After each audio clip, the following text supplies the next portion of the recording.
دادگاه شهر ترسونزاده ساکن این شهر دلبر سیفالدینوف را بر اساس قسم یکم ماده 104 کودکس جنایتی تاجیکستان در کشتن تقویش جهانگیر سیفالدینوف با مقصد صاحب شدن به خانه او گناهکار دانسته و به 9 سال زندان محکوم کرد. حکم دلبر سیفالدینوف روز 7 سپتامبر سال 2022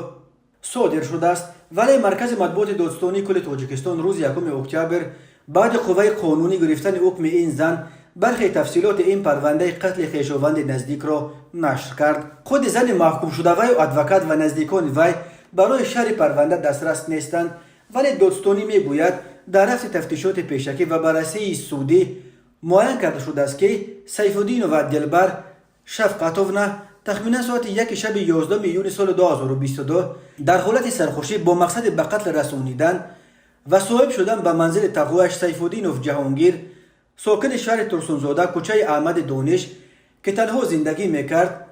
و با جیانش دلبر در مناقشه بود به خانه او میرود. گفته میشود دلبر سیفالدینوف از فرصت مناسب یعنی در حالت سخت مستی قرار داشتن تقویش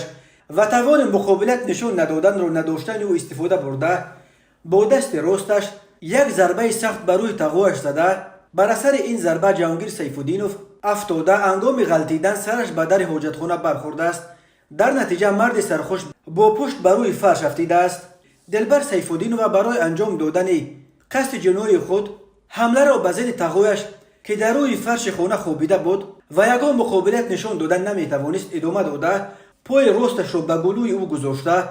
او را تا مردن بوغی کرده به هلاکت رسانیده است. سپس با مقصد پنهان نمودن جنایت صادر کردهش دلبر سیفالدینوف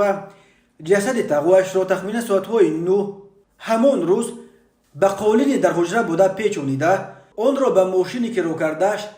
تمغه دیومتیس رقم قید دولتیش 9243 AS02 که به راننده شریپوف قور عبدالرحیموویچ تعلق دارد بار کرده به محله چهارمی بنای رقم 20 شهر ترسونزاده که در آن منزل با مادرش سیفالدینوف دلربا همچون اجاره نشین زندگی میکرد انتقال داده بر دروغ به آن پیش آورده است که گویا تقویش جهانگیر سیفالدینوف بنابر سوء استعمال مقدار زیاد نوشاکی سپیرتی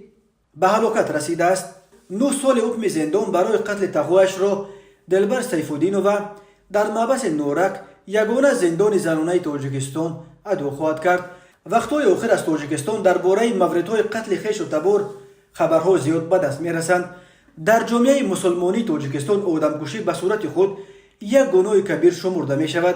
و کشتن خویشاوندان نزدیک گناه است سخت نابخشیدنی.